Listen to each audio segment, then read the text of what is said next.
Ya, bismillah. Assalamualaikum warahmatullahi wabarakatuh.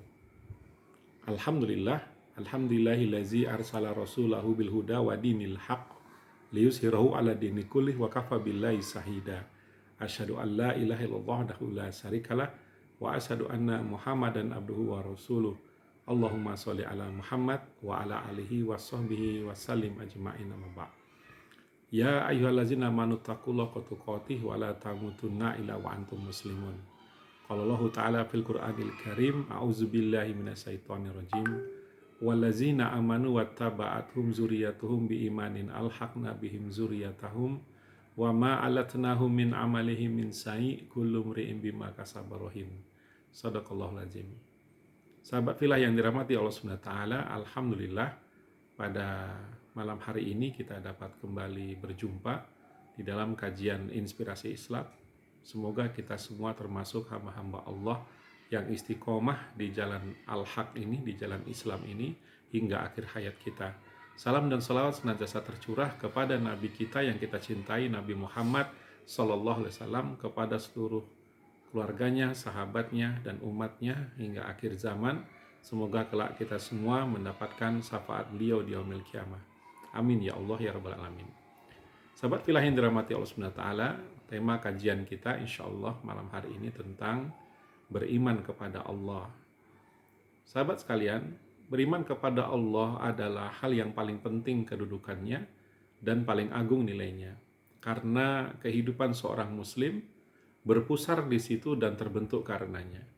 Ini adalah dasar dari segala prinsip bagi kehidupan seorang muslim secara keseluruhan. Beriman kepada Allah Ta'ala berarti meyakini wujud adanya Allah yang Maha Suci dan bahwa sesungguhnya Dialah Allah yang menciptakan langit dan bumi, Maha mengetahui yang gaib dan yang tampak. Dialah Rabb, pencipta, pengatur, penguasa, dan pemilik segala sesuatu. Tiada yang berhak disembah kecuali Allah Ta'ala. Ya, maka beruntunglah orang-orang yang beriman kepada Allah SWT, karena dengan imannya itu dia bisa meraih kebahagiaan hakiki di dunia maupun di akhirat. Sahabat filah yang dirahmati Allah SWT, untuk menguatkan iman kita kepada Allah SWT, mari kita simak dalil-dalil naqli yang bisa memperkuat kita untuk mengimani Allah SWT. Yang pertama, sahabat sekalian, Allah sendirilah yang memberitakan tentang wujudnya, tentang rububiyahnya, dan tentang asma wa sifatnya yang terdapat di dalam Al-Quran. Allah SWT berfirman dalam Quran surah Al-A'raf ayat 54, Inna rabbakumullahu allazi khalaqas samawati wal ar fi sittati ayyamin summastawa 'alal ars yuksil lailal nahara yatlubuhu hasisan wasyam syawal qamar wan nujuma musakkharatin bi amrih ala lahul khalqu wal amru tabarakallahu rabbul alamin. Sesungguhnya Tuhan kamu ialah Allah yang telah menciptakan langit dan bumi dalam 6 masa, lalu dia bersemayam di atas ars. Dia menutupkan malam kepada siang yang mengikutinya dengan cepat, dan diciptakannya pula matahari, bulan, dan bintang-bintang, masing-masing tunduk kepada perintahnya. Ingatlah, menciptakan dan memerintah hanyalah hak Allah, Maha Suci Allah, Tuhan semesta alam. Ya, jadi berdasarkan dalil dari Al-Quran bahwa wujud Allah itu adalah nyata adanya, ya, kemudian Allah lah yang berkuasa ya atas alam semesta ini, dan juga Allah menjelaskan tentang asma wa sifatnya yang semua itu terdapat di dalam Al-Quran. Ya, maka orang-orang beriman ya dengan penegasan dari Allah Subhanahu wa taala ini, maka semakin kuat imannya kepada Allah Subhanahu wa taala. Ya, kemudian firman-Nya juga ketika menyeru Nabi Musa alaihissalam dari sebatang pohon di tepi kanan sebuah lembah, Allah Subhanahu wa taala berfirman dalam Quran surah Al-Qasas ayat 30, falamma ataha nudiya min syati'il wadil aymani fil buqatil mubarakah minasyajarati ayya Musa inni anallahu rabbul alamin. Maka tatkala Musa sampai ke tempat api itu, diserulah dia dari arah pinggir lembah yang sebelah kanannya pada tempat yang diberkahi dan dari sebatang pohon kayu, yaitu, "Ya Musa, sesungguhnya aku adalah Allah Rabbul Alamin," ya, Tuhan semesta alam.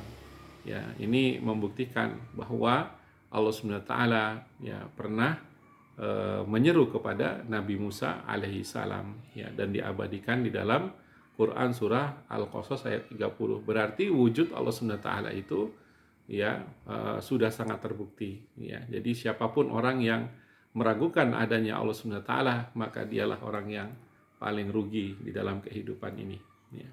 Kemudian juga firman-Nya dalam Quran surah Toha ayat 14, "Innani anallahu la ilaha illa ana fa'buduni wa aqimis sholata li zikri."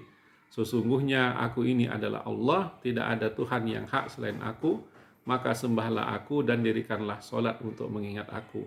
Quran surah Toha ayat 14, ya. Jadi Allah SWT menegaskan kepada kita, ya, innani anallah, ya, sesungguhnya aku ini adalah Allah, ya. La ilaha illa ana fa'buduni, tidak ada Tuhan yang hak selain aku, ya, maka sembahlah aku, ya, wa aqimis sholat tali zikri, ya, dan maka sembahlah aku dan dirikanlah sholat untuk mengingat aku. Jadi orang yang sholat itu insya Allah bukan menyembah sesuatu yang kosong, tetapi adalah menyembah kepada Allah SWT Rabbul Alamin, sebagai Rabb untuk semesta alam. Maka ya kita sebagai orang beriman ya tidak boleh meragukan tentang adanya atau wujud dari Allah SWT, ya, bahwa Allah benar harus kita yakini, ya, di dalam akidah kita, di dalam tauhid kita, bahwa Allah benar-benar ada, ya, dan kita betul-betul beribadah di dalam kehidupan ini hanya kepada Allah SWT.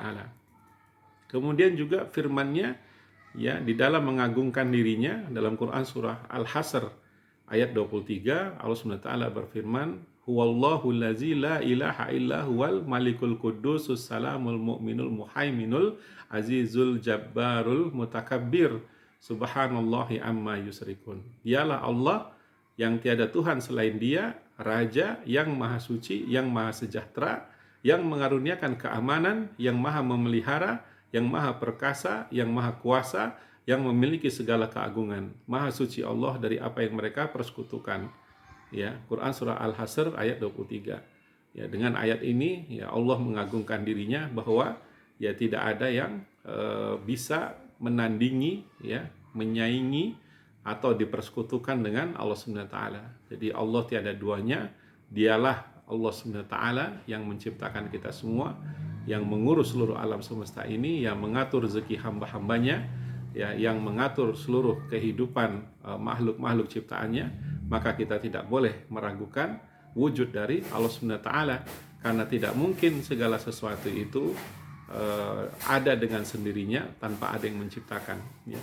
Juga firman-Nya kepada kita kaum muslimin dalam Quran surah Al-Anbiya ayat 92, "Inna hazihi ummatukum ummata wahidah wa ana rabbukum fa'budun." Sesungguhnya agama tauhid ini adalah agama kamu semua, agama yang satu, dan aku adalah Tuhanmu, maka sembahlah aku, ya. Quran surah Al-Anbiya ayat 92. Tidak mungkin Allah menyuruh kita beribadah, sholat, menyembah Allah SWT, ya, sembari Allahnya tidak ada. Tidak mungkin. Dan tidak mungkin Rasulullah SAW menyampaikan kitabullah, yaitu berisi kalam-kalam dari Allah SWT, ya, di mana tidak ada Allah itu sendiri yang menyampaikan kalam-kalamnya, ya, tidak mungkin seperti itu. Jadi Al-Quran tidak mungkin ada dengan sendirinya, ya, dan Rasulullah tidak mungkin adalah seorang pribadi yang berusaha membuat Al-Quran dengan pemikirannya sendiri, tidak mungkin, ya. Kalau kita menyimak konten isi dari Al-Quranul Karim, ya, maka insya Allah tidak kita ragukan bahwa semua itu adalah dari Allah SWT, dan Allah SWT lah yang betul-betul memelihara, ya, kitabullah tersebut, ya, dari berbagai kekejian, dari berbagai keburukan, ya, dan Allah SWT mengaruniakan kitabullah itu kepada umat manusia, ya, sebagai petunjuk, pedoman agar mereka selamat di dunia maupun di akhirat, ya. Karena itu tidak pantas bagi kita sebagai hamba-hamba Allah yang diciptakannya meragukan eksistensi Allah, meragukan wujud Allah, meragukan keberadaan Allah, apalagi sampai menanggalkan keimanan kita kepada Allah Subhanahu wa taala, ya. Kemudian juga firman-Nya dalam membatalkan klaim bahwa ada Rob selain Dia. Ya, banyak orang-orang yang syirik mengatakan bahwa ada Tuhan-Tuhan lain selain Allah yang bisa disejajarkan dengan Allah Subhanahu wa taala. Maka Allah Subhanahu wa taala menjawab ini di dalam Quran surat Al-Anbiya ayat 22, "Lau kana fihi ma alihatun illallahu la fasadata. Fasubhanallahi rabbil arsy." Sekiranya ada di langit dan di bumi Tuhan-Tuhan selain Allah, tentulah keduanya itu telah rusak, binasa. Maka Maha Suci Allah yang mempunyai arsy daripada apa yang mereka sifatkan. Ya, seperti yang digambarkan oleh umat-umat dari aliran kepercayaan atau agama yang menyebut bahwa ya Tuhan itu berupa dewa, banyak Tuhan gitu ya. Maka Allah SWT di sini menegaskan jika ada Tuhan-Tuhan selain Allah maka tentu keduanya telah rusak binasa. Karena apa? Karena mungkin setiap Tuhan-Tuhan itu akan punya keinginan masing-masing. Yang satu mau begini, yang satu mau begitu. Ya lama-lama dunia ini tidak akan terurus dan Tuhan-Tuhan itu barangkali akan sibuk berperang atau berselisih satu sama lain karena masing-masing Tuhan barangkali ada kehendak-kehendaknya. Ya, maka tidak mungkin Rob Allah Subhanahu wa taala itu Tuhan semesta alam ini lebih dari satu. Ya, jadi ini adalah suatu pandangan yang tentu sangat keliru dan sangat tersesat jauh ketika orang-orang meyakini ya bahwa ada Tuhan-Tuhan selain Allah. Ya, seperti yang ditunjukkan oleh penganut aliran kepercayaan atau agama-agama lain di luar Islam. Nah, kemudian dalil nakli yang kedua ya adalah berita lebih dari 124.000 nabi dan rasul ya tentang wujud Allah Ta'ala, rububiyahnya bagi semesta alam, tentang penciptaannya dan penguasaannya terhadap alam semesta, dan tentang asma dan sifat-sifatnya. Tidak ada seorang nabi atau rasul di antara mereka melainkan Allah Ta'ala telah berfirman kepadanya. Berita yang dibawa oleh para nabi atau rasul itu tidak mungkin bagi akal sehat untuk mendustakannya, karena nabi dan rasul itu adalah manusia pilihan yang paling suci jiwanya, paling cerdas pikirannya, dan paling benar perkataannya. Jadi kesaksian nabi dan rasul bahwa Allah SWT telah berfirman kepada mereka ini tidak mungkin bisa ditolak, tidak mungkin bisa dinafikan. Ya, dan banyak sekali tuduhan-tuduhan bahwa ya Rasulullah SAW mendapatkan wahyu, mendapatkan perintah-perintah itu bukan dari Allah SWT, tetapi dari golongan jin, setan atau makhluk gaib lainnya. Ini adalah sebuah tuduhan yang tidak berdasar dan sangat sesat ya, dan ini adalah pemikiran orang-orang yang jahil, orang-orang yang fasik ya telah menuduh Rasulullah dan juga barangkali menuduh semua nabi dan rasul yang mendakwahkan agama tauhid, yang mendakwahkan tentang eksistensi Allah Subhanahu wa taala kepada umat manusia. Tidak mungkin ada suatu kedustaan atau kebohongan dilakukan oleh begitu banyak orang. Disebut di sini bahwa jumlah nabi dan rasul itu total keseluruhannya jumlahnya adalah 124.000 orang, yang dimana barangkali kita diwajibkan gitu ya untuk mempelajari hanya 25 ya nabi dan rasul yang dibahas nama-namanya di dalam Al-Qur'an gitu ya. Jadi sebetulnya nabi dan rasul itu sangat banyak sekali seperti itu. Kemudian yang ketiga ya, iman kepada Allah ini dikuatkan dengan keyakinan miliaran manusia tentang wujud Allah, Rabb, pencipta alam semesta, serta ibadah dan ketundukan kepadanya ya. Kalau hanya keyakinan segelintir manusia atau umat, mungkin kita bisa ragu ya akan keberadaan Allah Subhanahu wa taala, tentang wujud Allah Subhanahu wa taala. Mungkin kita bisa meragukan keimanan kita. Masalahnya ini miliaran manusia yang hidup lintas zaman, lintas tempat, lintas kultur budaya ya, dan miliaran manusia ini menyatakan dirinya beriman kepada Allah Subhanahu wa taala. Tidak mungkin ada kesesatan yang diikuti oleh miliaran manusia. Ya, lintas peradaban, lintas tempat, ya, lintas waktu, zaman, bisa sama-sama meyakini Allah Subhanahu wa taala. Karena itu ini adalah suatu kebenaran yang tidak tertolak. Ya, kadang-kadang kita mempertahankan kebenaran dengan segelintir orang saja sudah setengah mati gitu ya, dan merasa sudah benar gitu ya. Katakanlah kita punya suatu prinsip banyak orang menolak prinsip ini, dan kita merasa ya katakanlah ada 20 orang yang mendukung kita, yang menyatakan bahwa prinsip itu benar, maka kita sudah merasa benar dan merasa kuat. Apalagi ini kebenaran yang diikuti atau dianut oleh miliaran manusia. Ya tidak mungkin kita ragu dengan kebenaran ini, bahwa Allah Subhanahu wa taala wujud, bahwa kita wajib beriman kepada Allah Subhanahu wa taala, apalagi kita ini adalah hamba yang diciptakan oleh Allah Subhanahu wa taala. Maka tidak layak bagi kita untuk mengingkari Allah Subhanahu wa taala di dalam kehidupan kita. Itu adalah suatu kesalahan yang sangat fatal dalam kehidupan kita.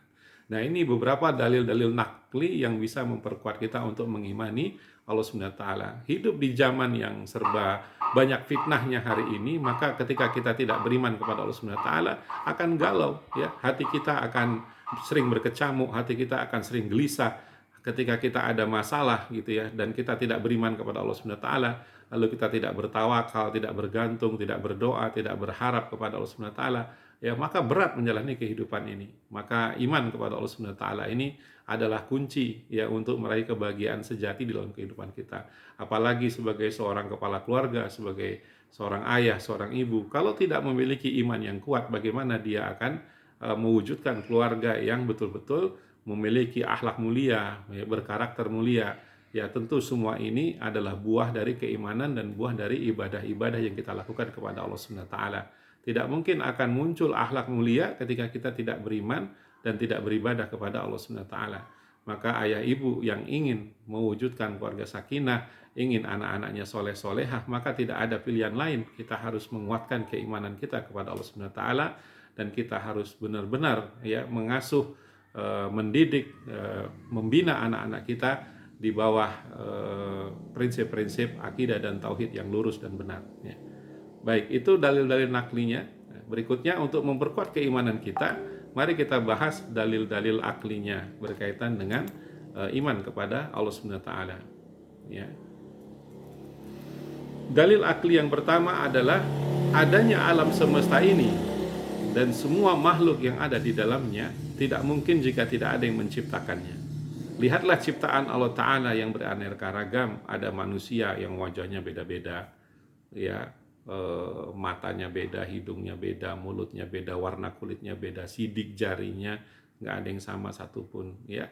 Meskipun anak kembar pun ada aja perbedaan yang bisa kita cari, ya. Jadi luar biasa ciptaannya manusia, kemudian malaikat, kemudian Allah ciptakan jin dan setan, kemudian alam semesta ini, hewan-hewan, tumbuhan-tumbuhan, sungai, laut, gunung, isi bumi, dan seluruh yang ada di alam semesta ini tidak mungkin ada dengan sendirinya. Ya, jangankan alam semesta ini yang begitu luar biasa besarnya penciptaan ini, aneka ragam binatang yang wah dalam segala bentuknya masya Allah, ya sangat luar biasa, spektakuler gitu ya, penciptaan yang sangat amazing disebutnya mungkin oleh anak-anak sekarang, luar biasa, tidak ada tandingannya. Tidak mungkin semua ini tercipta dengan sendirinya.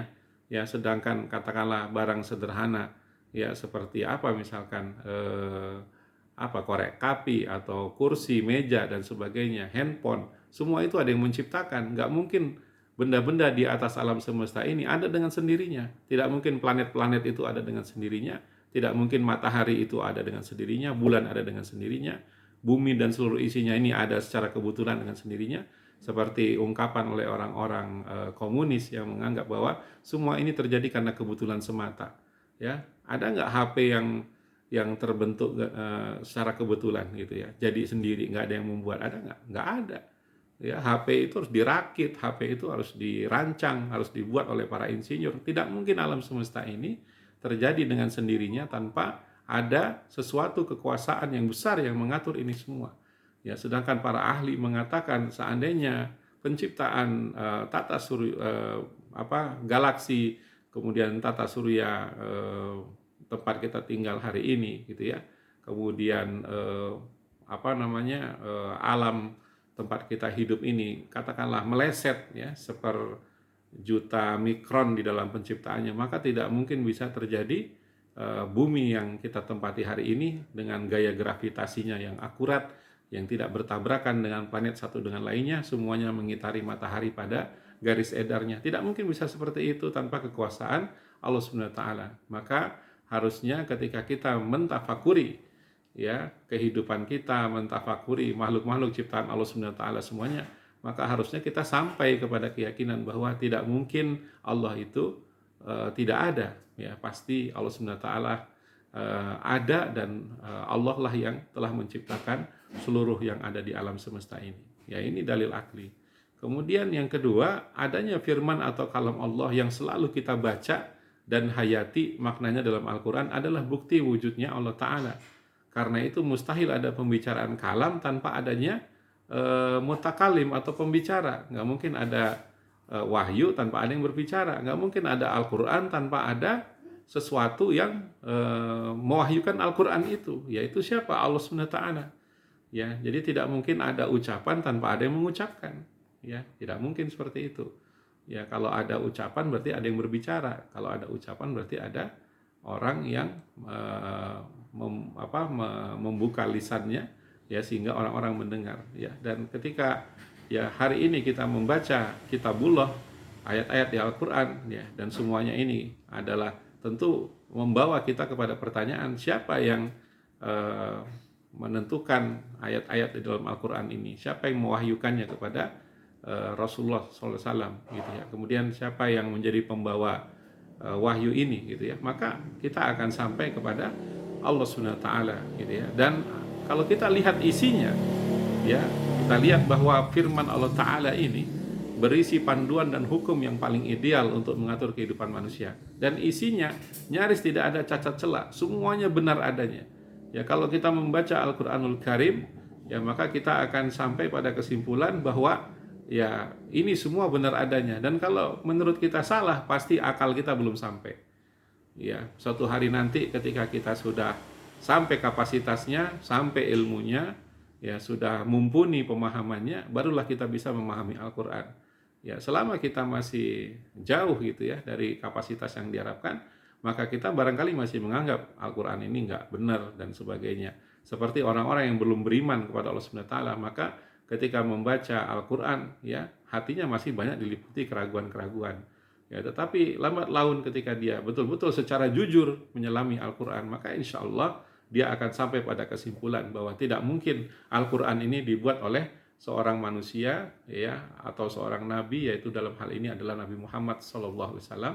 Bahwa banyak orang-orang kafir menuduh bahwa beliaulah yang merancang dan memikirkan Al-Quran ini, yang menjadikannya sebagai tulisan-tulisan yang akhirnya dibaca oleh banyak manusia. Tidak mungkin ada seorang manusia yang bisa mengarang Al-Quran ini. Maka kalau kita fair, kita objektif, kita adil, ya, di dalam menyikapi tentang Al-Quran ini, maka insya Allah kita akan sampai kepada kesimpulan akhir, yaitu bahwa Allah SWT yang telah mewahyukan Al-Quran ini, berarti Allah SWT eksis, Allah SWT ada, ya, maka kita wajib mengimaninya. Tidak ada keraguan sama sekali berkaitan dengan hal itu. Yaitu dalil akli yang kedua. Kemudian dalil akli yang ketiga, adanya sistem yang sangat rapi dan teratur seperti yang tercemin pada sunnah kauniyah, sunnatullah di dalam penciptaan, pembentukan, pertumbuhan, dan pengembangan bagi seluruh makhluk hidup yang ada di alam semesta ini. Semuanya patuh kepada sunnatullah, tidak dapat keluar dari kehendaknya. Seperti contohnya penciptaan kita sendiri, ya, sebagai manusia yang bertahap. Ya, bulan pertama seperti apa di kandungan ibu, bulan kedua, bulan ketiga, bulan keempat, ya, bulan kelima, bulan keenam, sampai lahir, kemudian menjadi balita, kemudian masuk SD, SMP, SMA, kemudian jadilah kita seperti sekarang ini. Ya, ini adalah suatu perkembangan pertumbuhan yang bertahap sesuai dengan sunnatullah. Ya, masya Allah. Dan kita semua, ya, terbuat dari, ya, sperma, ya, dari ayah, kemudian bertemu dengan sel telur dari ibu, ya, dan ini semua tentu tidak mungkin terjadi atas kekuasaan dari Allah Subhanahu wa taala. Ya, dan bahkan ketika berada di janin itu bentuknya, ya, untuk awal itu tidak seperti manusia. Ya, baru di bulan keempat baru ada nyawanya, baru setelah itu terbentuklah tangan, kakinya, belum lagi organ-organ tubuh di dalamnya yang sangat rumit. Ya, kalau kita bedah gitu ya tubuh manusia, masya Allah, seperti apa itu pembuluh darahnya, ya, kemudian organ-organ di dalamnya, jantungnya, ya, ginjalnya dan sebagainya, semua tertata rapih pada tempatnya. Ya, semua ini tidak mungkin bisa terwujud kalau tidak diciptakan oleh Allah Subhanahu wa taala. Ya, jadi ini adalah sebuah sistem kehidupan yang tentu ada yang mengatur ini semua. Maka kalau orang yang punya hati nurani dan juga punya akal sehat itu, maka pasti dia akan mengimani Allah Subhanahu wa taala. Sebuah kerugian ketika kita meyakini bahwa semua itu terjadi hanya secara kebetulan saja. Ya, ini adalah pemikiran orang-orang yang jahiliyah, orang-orang yang tidak terbuka hatinya atau sekedar mengingkari kebenaran di dalam kehidupan ini, bahwa manusia itu adalah makhluk ciptaan Allah Subhanahu wa taala. Ya, kemudian yang keempat, dalil akli berikutnya adalah kita mendengar sendiri dan menyaksikan dikabulkannya doa orang-orang yang berdoa atau minta pertolongan kepadanya. Bagaimana sahabat sekalian sendiri? Pernah nggak berdoa kepada Allah Subhanahu wa taala lalu diijabah oleh Allah Subhanahu wa taala doanya itu?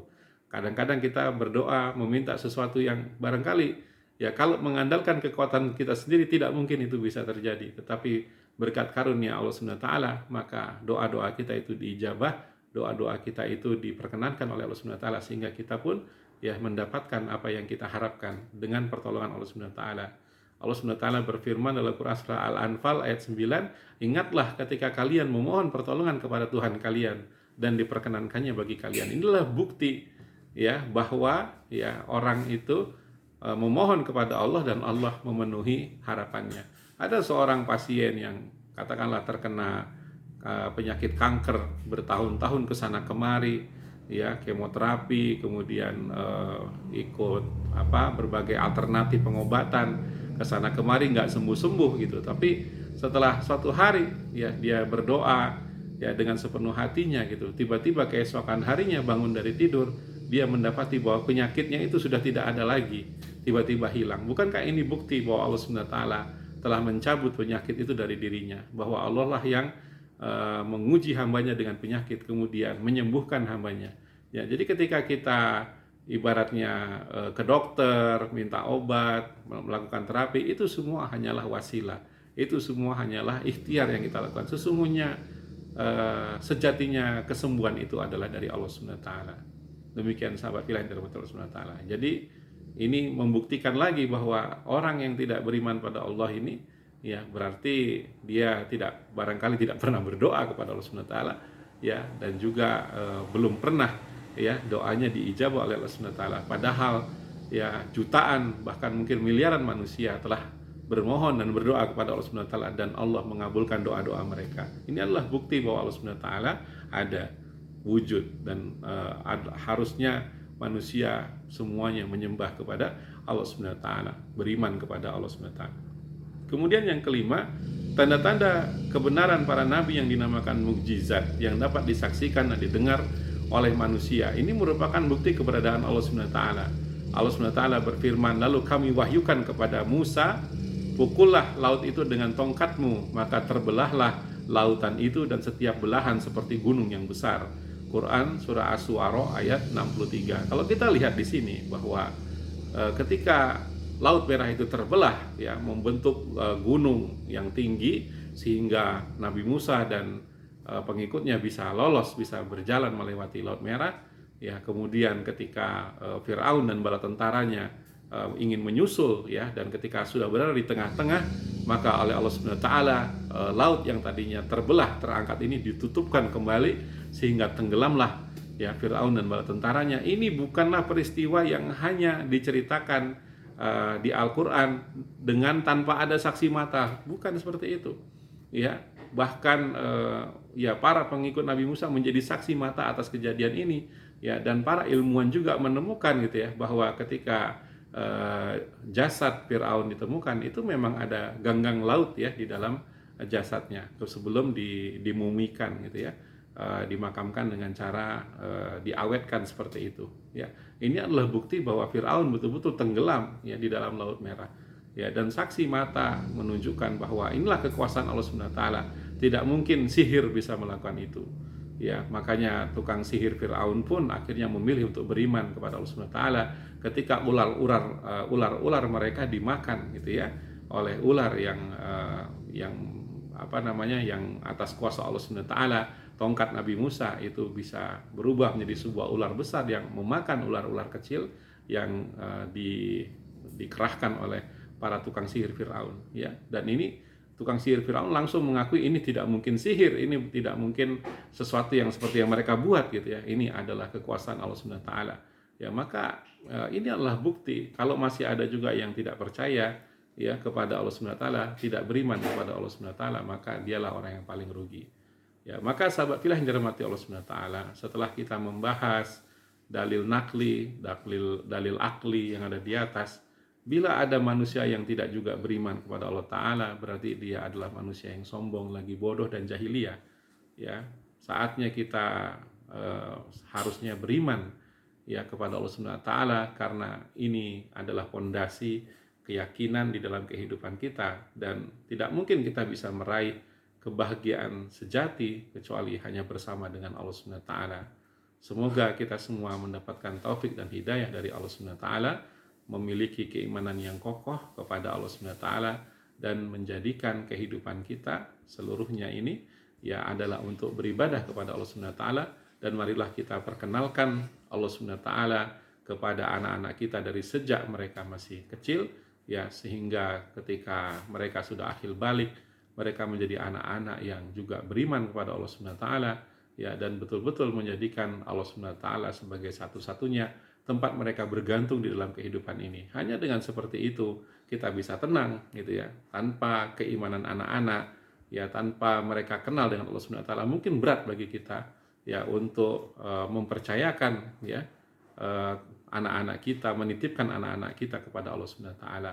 Berat rasanya kalau apalagi di zaman yang penuh dengan fitnah seperti ini, anak-anak kita harus hidup gitu ya tanpa keyakinan yang kokoh kepada Allah Subhanahu wa taala.